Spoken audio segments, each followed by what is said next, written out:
Hello, everyone. I tried doing this 3 other times this morning, pre-recording, and they were all super cringeworthy. So I'm just going to do it live. Hope you guys are having a great weekend so far. And I am very thankful that I got a haircut about a week before they made haircuts illegal. So again, very lucky, dodged a bullet there. So I'll get right on with this. So what I want to do today is something a little bit different. I want to try to keep this to about 10 minutes, maybe 15 minutes tops. But I'm going to go over this page of Butch Guice artwork from The Futurist Episode 2 that I was working on last evening. So what I'm doing is taking Butch's pencils and Rick Magyar's inks, and then I'm adding a layer of gray tone and zipatone to it, which makes Elizabeth's job coloring it and my assistance in coloring it at some point down the line a little more easy. So I worked on this for like 40 minutes yesterday, just getting it formatted, ready for print, ready to go, ready for coloring. And I didn't even notice how brilliant this page of art actually is. So I woke up this morning and looked at it again. I'm like, oh yeah, I can talk about this. This is a masterclass in page structure, so our page layout. So that's what I'm going to do today. Again, this is from Futurist Season 1, Episode 2. This one will hit the stands on Walmart on July 7th. And it's from the series, The Futurists. You can see, if I can, my camera right, oops, right there, season premiere. So this is the premiere episode, 24 pages of beautiful art and excellent story that hits the stands in U.S. Walmarts in just a few more days. So May 5th is the return of New Comic Book Day, at least 4 new comic books. So all right, I'm going to get right to this. All right, let's punch in on the artwork here. Grab my red pencil. There we go. All right. And I'm going to show you the subtle genius of Butch Guice. So, and I'll get to your question. If you have any questions, I'll try to get to them to the very end. I'm going to go and walk through this process with you guys first. And if you want to hit a question, ask me a question. I'll try to answer them at the very end of the broadcast. Again, this is going to be a short one. All right. So, of course, Western comics all read from left to right, top to bottom. Of course, we all know this. I'm just going to show you how Butch, how a real master does it. And so maybe we can all learn something from this because it's so subtle that I worked on this page for probably an hour, close to an hour, and I didn't even notice it. So starting at the top left, panel 1, we have, this is a scene that's in episode 2. And this is a character, Hannah, in the headmaster's office. So it's a great sequence. I love this. I love these two characters, and I love how they interact. And in fact, the headmaster isn't really I want him to reappear. I like this character so much, but he was just sort of a one-off character necessary for this scene and this sequence. But I hope we get to revisit the headmaster because he's pretty cool.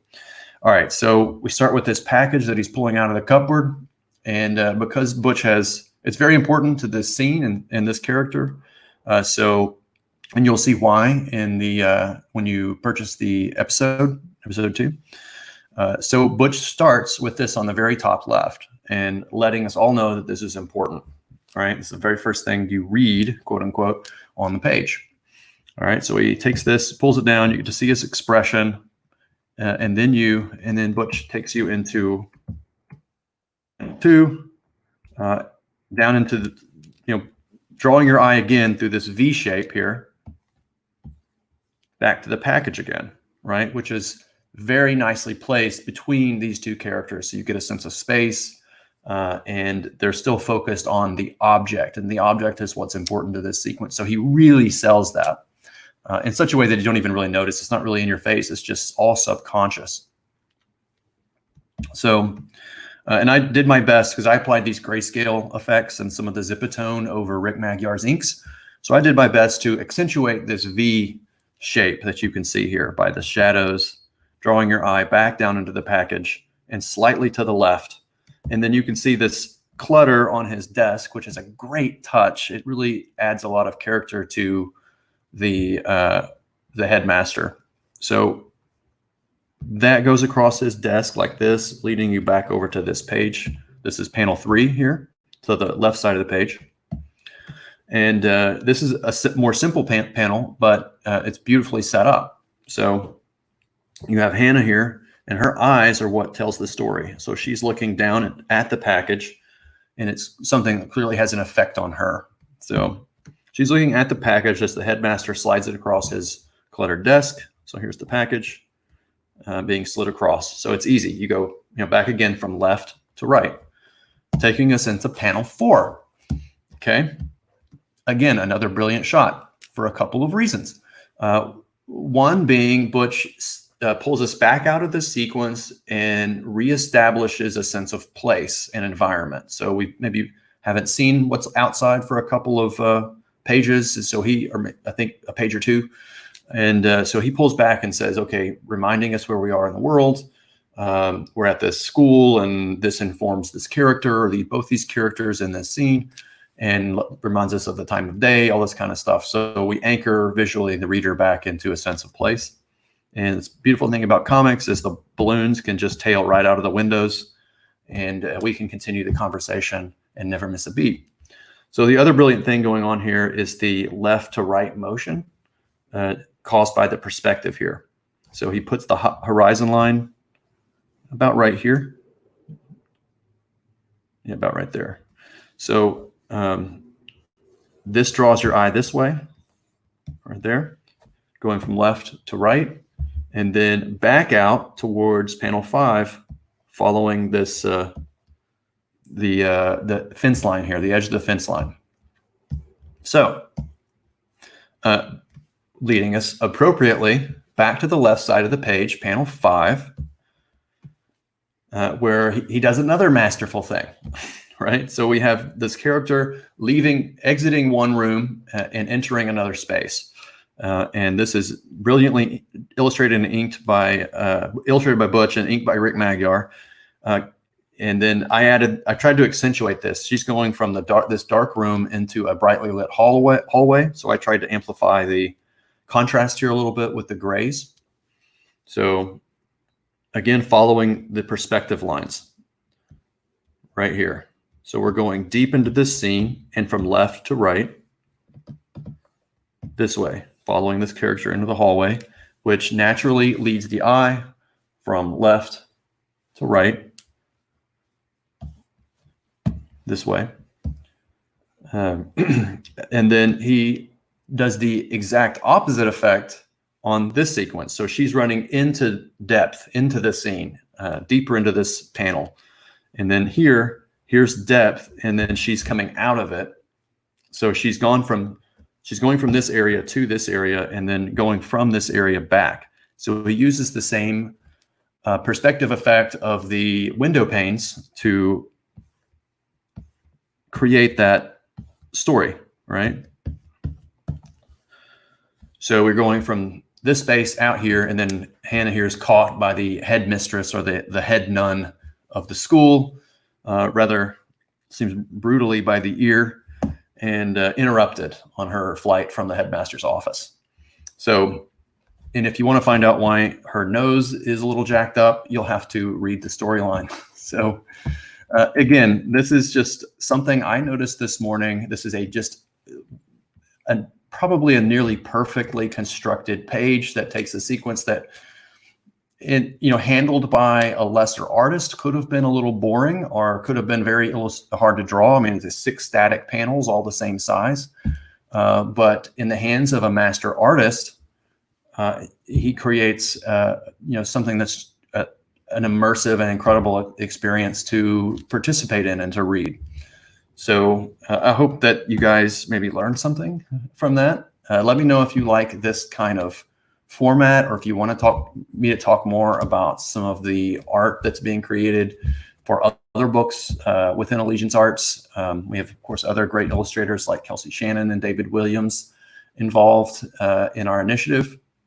And of course, I'm always, not always, but I'm occasionally coming on and drawing Red Rooster things for you all, as well as we enter the last leg of the illustration journey for that Golden Age special. So let me know how you like this, if you learned something from it, and in the remaining few minutes of the short stream here that I'm going to do, I'm going to answer a few of your questions. First, I'll do the pitch. This is the cover to episode 1. This is the, let me zoom in here. This is the Walmart printing of the book. Again, of course, masterfully illustrated by Butch. It's got the, if you can read that, season premiere, it says. And it's 24 pages long. And anyway, we're very incredibly proud of the art and the story. And I think the story, just having read issue 2 and now knowing what issue 3 and 4 is going to look like, the story is just going to get better and better. And so I hope you will come out on May 5th and check it out. This will be the return of New Comic Book Day, at least for 4 titles. All right, so that, I mean, that's the end of my pitch. Of course, we've got, they'll be in the, everything's reversed here, in these bright red displays. So this is and it has been an incredible journey to deliver comic books to mass market. It's been extremely hectic. We bagged an elephant and had to eat it one bite at a time. So this is a skeleton crew of creator executives, I guess we could say. Myself, Elizabeth, and Patrick, that are bringing all of this to you. Patrick's the writer for The Futurist. He's also the chief operating officer of the company. Elizabeth is coloring Red Rooster and helping us color The Futurist. And she's the president of the company, and she's taken over some incredible roles and in negotiating great deals for us and working with our clients and doing payments and a lot of the bookkeeping involved in this. And it's been an incredible journey, and I really appreciate you guys for being along for the ride. Again, this is in the books department of US Walmart's on May 5th. So with that pitch done, I'll grab a couple of your questions. Omar Comics says, how much will it be? They'll be $4.98. $4.98 for these. It'll say right here on the back, right there. And these are printed on 70-pound paper, which is the paper typically used for graphic novels. I wanted the books to feel very, strong in your hands and to be able to be handled on the shelf by the general public, who may not be as gentle with comics as we all are. But we splurged for the higher quality paper, and all the first books are 24 pages long, and each additional issue, which comes out bi-monthly, or episode as we're calling them, will be 22 pages. So we're bringing comic books back to 22 pages. Some of them might be even 23 or 24. Season openers and season finales will be a little longer. And again, we're going with a season and episode format, meaning that you can see it says here, if it'll focus. Yes, season 1, episode 1. So to our thinking was that the general public may be more familiar with Netflix style consuming of content rather than a comic book style. So it kind of meets them where they're at. It also primes the audience for a short break between seasons, letting the artists catch up for a couple of months to get ahead on their work, and allows the company a chance to create a new marketing campaign around a new season, and thus ending the need for reboots, in my opinion. So hopefully that solves maybe a big problem that's bothered quite a number of fans for a long time. So that's a great question. They're going to be $4.98. All right, so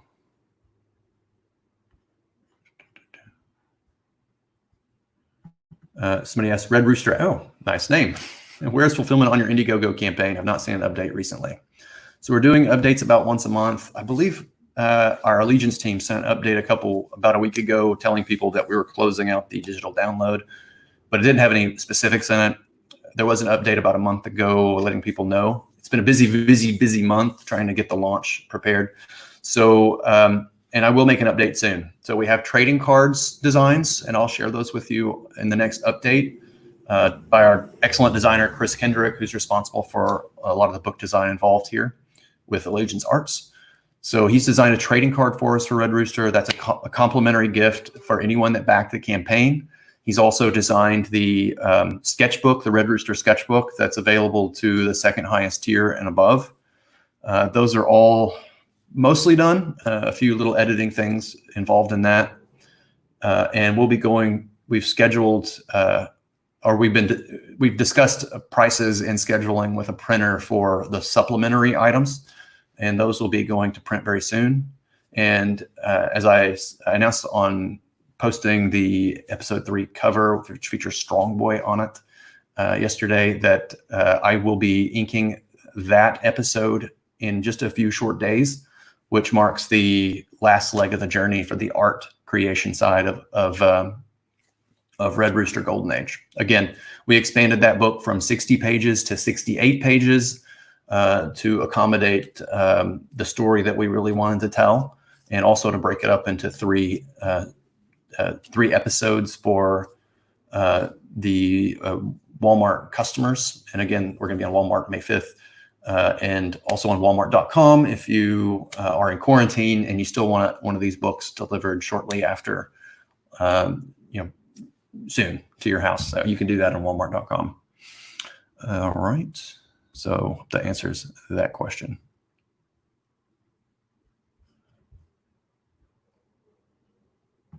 Very insightful. Okay, we've done a lot of questions this evening. We have one more. It says to Mitch, what part of Arkansas are you from? I am from Little Rock. Well, I was born in Benton, or grew up in Benton, Arkansas, but Elizabeth and I live in Little Rock. It's a nice place. It's a wonderful state. And Toxic Man Baby. Great name. This is very insightful. So at least somebody learned something from Butch.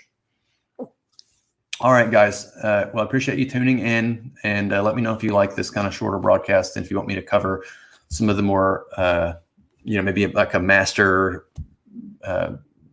art masters series or something like that. We'll come up with a name for it. All right, y'all have a great day and a great weekend. I hope it's beautiful where you are at, and you can get some sunshine and get out of the house a little bit. All right, y'all take care. Bye-bye.